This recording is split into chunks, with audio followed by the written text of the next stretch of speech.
이틀에 걸쳐서 문 대통령이 청와대에서 치맥 파리를 합니다. 말은 이제 일명 치맥 파티고 기업인들과의 간담회를 이틀 동안 하는 거죠. 근데 예전 방식, 박근혜가 10대 재벌 모아서 지시 내리고 이런 방식. 대부분 그래왔잖아요. 정권 초기가 되면은 재벌 회장들을 데려다 놓고 형식적인 이야기를 해요.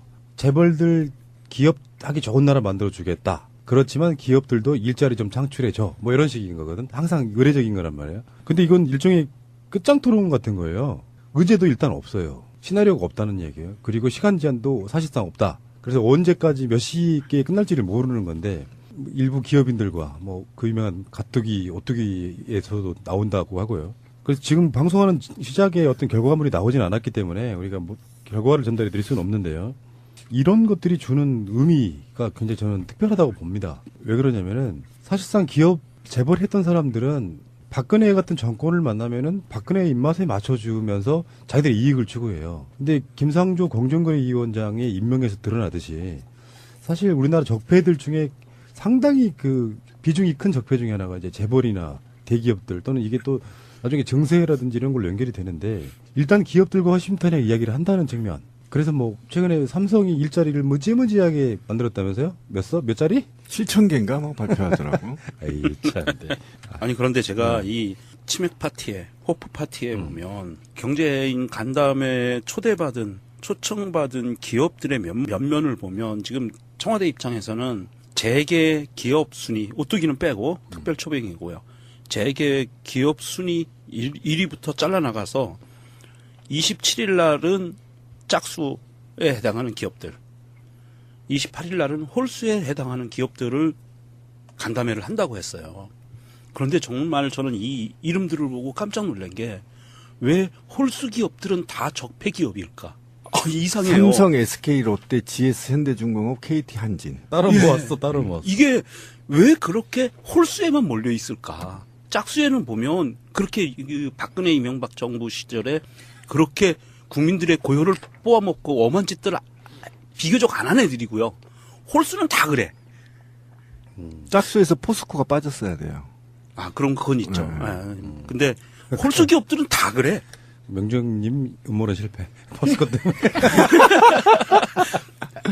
한 놈 정도야 낑겨 들어갈 수 있는데.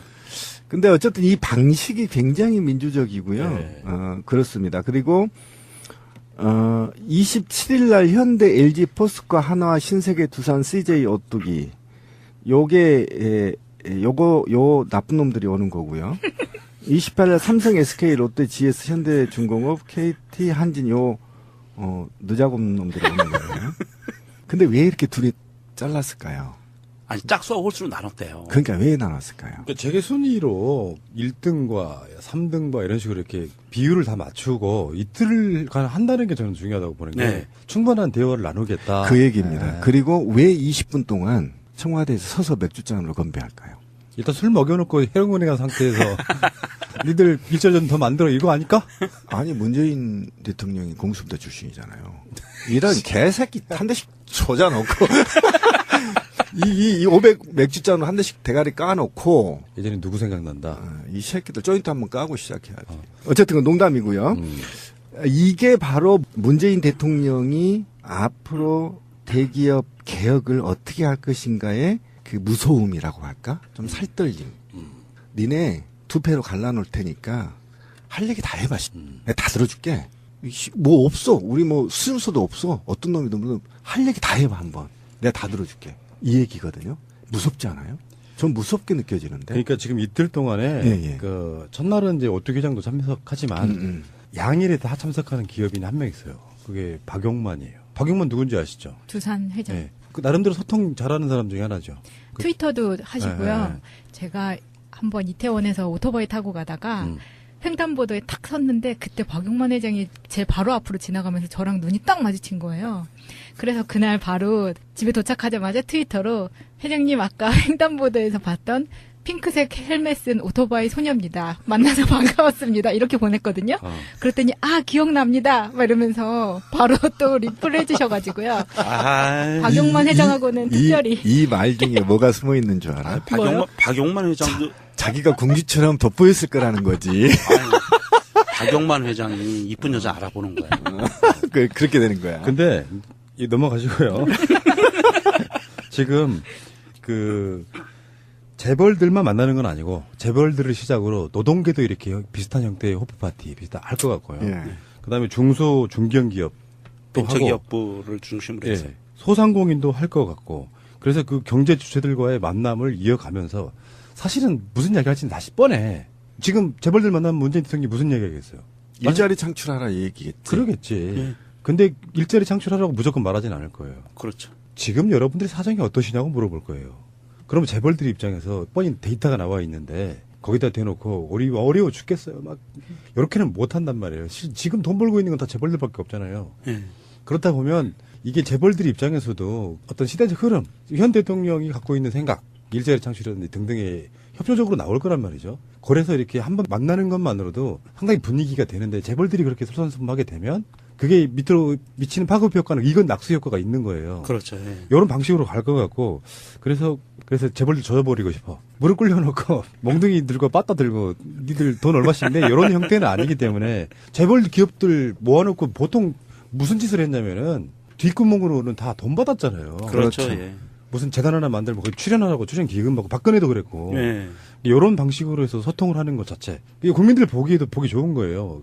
대기업, 중소기업, 소상공인 뭐 이런 사람들 노동자들까지 쫙 만나면서 결국 일자리 창출. 노동자들한테도 저는 이렇게 이야기할 것 같습니다. 만나면 반대로 이야기하겠죠. 조금만 더 참아주세요. 최저임금 같은 경우도 지금 단계적으로 올리고 있는데 한쪽에서는 지금 당장 10,000원 외쳤잖아요. 그렇게 외쳤던 분들 입장에서는 좀 아쉽지. 7,530원이. 제가 보기에는 이 간담회 첫날에 오뚜기 회장을 특별 초빙을 한 거가 사실은 문재인 대통령께서 자기가 하고 싶은 정책의 방향과 하고 싶은 말을 오뚜기 회장을 초대를 하면서 은연중에 말을 해버린 거예요. 그렇죠. 네, 일자리 그래서, 창출에 적극적인 예, 오뚜기 사장. 첫날 아마도 오뚜기 회장을 중심으로 해서 오뚜기 회장이 기업을 이렇게 경영했고 우리는 비정규직 없이 정규직을 하면서도 이렇게 수익을 냈고 이렇게 기업 경영을 했습니다라는 이야기를 재벌 그룹에서 아마 경청하는 예. 그리고 그걸 본받는 그런 시기가 될 것 같습니다. 첫 번째 간담회 결과를 말씀드리겠습니다. 비공개 부분에서 나눈 이야기를 중심으로 간략하게 말씀드리겠습니다. 먼저 정용진 신세계 부회장은 일자리 창출과 서비스 산업 육성의 중요성을 언급하며 골목 상권과 상생할 수 있는 일자리 창출을 위해 노력할 것이라고 말했습니다. 또한 신세계가 경력 단절 여성을 위한 양질의 일자리를 만들도록 지속적으로 노력하겠다라고 말했습니다. 손경식 CJ 회장도 역시 일자리 창출과 서비스 산업의 중요성을 말하며 정부에서 서비스 산업을 육성해달라라고 하는 제안을 하기도 했습니다. 구본준 LG 부회장은 LCD 국산 장비 개발을 위한 중소장비 업체와 재료 업체 등을 지원하는 것이 중요하다. 참여정부 당시 노무현 대통령께서 파주 공장에 대한 과감한 지원으로 큰 도움이 되었고 이는 결국 일자리 창출과 지역 발전으로 이어졌다. 앞으로 해외 진출 시 중소장비업체와 공동 진출하여 상생 협력에 힘쓰겠다라고 말했습니다. 또 구 부회장은 LG 디스플레이에서 1,000억 원의 상생 펀드를 조성하였고 이 중 50%는 2차, 3차 협력 업체를 직접 지원할 예정이다. 또한 LG와 1차 협력 업체와의 계약 시 1차 협력 업체와 2, 3차 협력 업체의 공정 거래를 담보하도록 하는 조항을 포함시키도록 할 것이다 라고 덧붙였습니다. 정의선 현대자동차 부회장은 중국에서 사드의 영향으로 매출이 줄면서 협력 업체들의 어려움이 가중되고 있다. 이에 산업은행과 수출입은행의 협력업체 지원이 필요하다. 또 제4차 산업혁명과 관련하여 전기차, 자율주행차, 수소연료차를 적극 개발할 것이고 이를 위해 국내외 스타트업과의 상생협력을 위해 적극 노력할 것이다 라고 했으며 이 과정에서 4차 산업혁명과 관련되는 규제의 완화를 건의드린다 라고 말했습니다.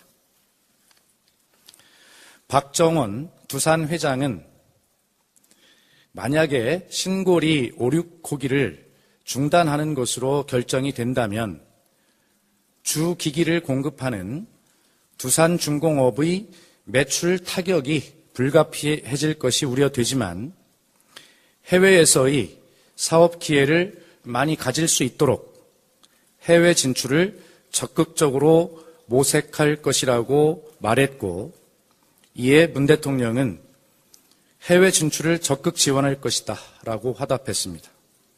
금춘수 한화 부회장은 태양광 사업 진천 음성 클러스터를 통해 일자리 창출에 기여하고 있다라고 밝히며 상시 업무 종사자 850명을 정규직으로 전환하겠다는 계획을 즉석에서 밝히기도 했습니다. 또 금춘수 부회장은 태양광의 국내 입지가 부족함에 따라 신재생 에너지 보급 확대를 위해 입지 규제를 완화해 줄 것과 RPS, 즉 신재생 공급 의무화 비율의 상향 조정을 건의하기도 했습니다. 권오준 포스코 회장은 제너럴 일렉트릭이 하드웨어와 소프트웨어를 결합하여 어떻게 새로운 기업으로 변신했는지에 주목해야 한다고 하면서 포스코도 소재 에너지 분야를 바탕으로 융합 솔루션 기업으로 전환해 일자리 창출에 기여할 것이며 2차 전지 음극재 등 사업을 통해 신규 일자리 창출에 노력할 것이다 라고 말했습니다. 함영준 오뚜기 회장은 중소기업과의 협력 관계를 30년 이상 유지하면서 서로 성장해 왔다며 앞으로도 중소기업과의 협력을 계속 늘려나갈 것이다 라고 말했습니다. 이상입니다. 트위터도 하시고요. 네. 제가 한번 이태원에서 오토바이 타고 가다가 횡단보도에 탁 섰는데 그때 박용만 회장이 제 바로 앞으로 지나가면서 저랑 눈이 딱 마주친 거예요. 그래서 그날 바로 집에 도착하자마자 트위터로 회장님 아까 횡단보도에서 봤던 핑크색 헬멧 쓴 오토바이 소녀입니다. 만나서 반가웠습니다. 이렇게 보냈거든요. 그랬더니 기억납니다. 막 이러면서 바로 또 리플을 해주셔가지고요. 박용만 회장하고는 특별히 이 말 중에 뭐가 숨어 있는 줄 알아? 박용만 회장도 자기가 공주처럼 돋보였을 거라는 거지. 박용만 회장이 이쁜 여자 알아보는 거야. 그렇게 되는 거야. 근데 넘어가시고요. 지금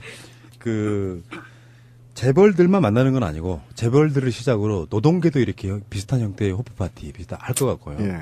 그다음에 중소 중견기업 또 하고 벤처기업부를 중심으로 해서. 예, 소상공인도 할 것 같고 그래서 그 경제 주체들과의 만남을 이어가면서 사실은 무슨 이야기 할지는 다시 뻔해. 지금 재벌들 만나면 충분한 대화를 나누겠다. 그 얘기입니다. 예. 그리고 왜 20분 동안 청와대에서 서서 맥주잔으로 건배할까요? 일단 술 먹여놓고 해롱군행한 상태에서 니들 일자리좀 더 만들어 이거 아닐까? 아니 문재인 대통령이 공수부대 출신이잖아요. 이런 개새끼 한 대씩 쏟아놓고 이 500 맥주잔으로 한 대씩 대가리 까놓고 예전에 누구 생각난다. 이 새끼들 조인트 한번 까고 시작해야지. 어쨌든 그건 농담이고요. 이게 바로 문재인 대통령이 앞으로 대기업 개혁을 어떻게 할 것인가의 그 무서움이라고 할까? 좀 살떨림. 니네 두 패로 갈라놓을 테니까 할 얘기 다 해봐. 내가 다 들어줄게. 뭐 없어. 우리 뭐 순서도 없어. 어떤 놈이든 할 얘기 다 해봐 한번. 내가 다 들어줄게. 이 얘기거든요. 무섭지 않아요? 좀 무섭게 느껴지는데. 그러니까 지금 이틀 동안에 예, 예. 그 첫날은 이제 오뚜기 회장도 참석하지만 양일에 다 참석하는 기업인이 한 명 있어요. 그게 박용만이에요. 박용만 누군지 아시죠? 두산 회장. 네. 그 나름대로 소통 잘하는 사람 중에 하나죠. 홀수에만 몰려 있을까? 짝수에는 보면 그렇게 그 박근혜 이명박 정부 시절에 그렇게 국민들의 고요를 뽑아먹고 엄한 짓들 비교적 안 한 애들이고요. 홀수는 다 그래. 짝수에서 포스코가 빠졌어야 돼요. 아, 그런 그건 있죠. 근데 홀수 기업들은 다 그래. 명정님 음모론 실패. 포스코 때문에. 한 놈 정도야 그 낑겨 들어갈 수 있는데 근데 어쨌든 이 방식이 굉장히 민주적이고요. 네. 그렇습니다. 그리고 27일 날 현대, LG, 포스코, 한화, 신세계, 두산, CJ, 오뚜기 요게 요 나쁜 놈들이 오는 거고요. 28일 삼성, SK, 롯데, GS, 현대중공업, KT, 한진 늦자고 없는 놈들이 오는 거예요. 근데 왜 이렇게 둘이 잘랐을까요? 아니 짝수와 홀수로 나눴대요. 그러니까 왜 나눴을까요? 그러니까 재계 순위로 1등과 3등과 이런 식으로 이렇게 비율을 다 맞추고 이틀간 한다는 게 저는 중요하다고 보는 게 네. 이틀에 걸쳐서 문 대통령이 청와대에서 치맥 파리를 합니다. 말은 이제 일명 치맥 파티고 기업인들과의 간담회를 이틀 동안 하는 거죠. 근데 예전 방식 박근혜가 10대 재벌 모아서 지시 내리고 이런 방식 대부분 그래왔잖아요. 정권 초기가 되면은 재벌 회장들을 데려다 놓고 형식적인 이야기를 해요. 재벌들 기업 하기 좋은 나라 만들어 주겠다. 그렇지만 기업들도 일자리 좀 창출해 줘. 뭐 이런 식인 거거든. 항상 의례적인 거란 말이에요. 근데 이건 일종의 끝장 토론 같은 거예요. 의제도 일단 없어요. 시나리오가 없다는 얘기예요. 그리고 시간 제한도 사실상 없다. 그래서 언제까지 몇 시에 끝날지를 모르는 건데 일부 기업인들과 뭐 그 유명한 가뚜기, 오뚜기에서도 나온다고 하고요. 그래서 지금 방송하는 시작에 어떤 결과물이 나오진 않았기 때문에 우리가 뭐 결과를 전달해 드릴 수는 없는데요. 이런 것들이 주는 의미가 굉장히 저는 특별하다고 봅니다. 왜 그러냐면은 사실상 기업 재벌 했던 사람들은 박근혜 같은 정권을 만나면은 박근혜 입맛에 맞춰주면서 자기들의 이익을 추구해요. 근데 김상조 공정거래위원장의 임명에서 드러나듯이 사실 우리나라 적폐들 중에 상당히 그 비중이 큰 적폐 중에 하나가 이제 재벌이나 대기업들 또는 이게 또 나중에 증세라든지 이런 걸로 연결이 되는데 일단 기업들과 허심탄회하게 이야기를 한다는 측면. 그래서 뭐 최근에 삼성이 일자리를 무지무지하게 만들었다면서요? 몇 자리? 7,000개인가 뭐 발표하더라고. 에이 참. 네. 아니 그런데 제가 이 치맥 파티에 호프 파티에 보면 경제인 간담회 초청받은 기업들의 면면을 보면 지금 청와대 입장에서는 재계 기업 순위 오뚜기는 빼고 특별 초빙이고요. 재계 기업 순위 1위부터 잘라나가서 27일 날은 짝수에 해당하는 기업들, 28일 날은 홀수에 해당하는 기업들을 간담회를 한다고 했어요. 그런데 정말 저는 이 이름들을 보고 깜짝 놀란 게 왜 홀수 기업들은 다 적폐 기업일까? 이상해요. 삼성, SK, 롯데, GS, 현대중공업, KT, 한진. 따로 모았어. 이게 왜 그렇게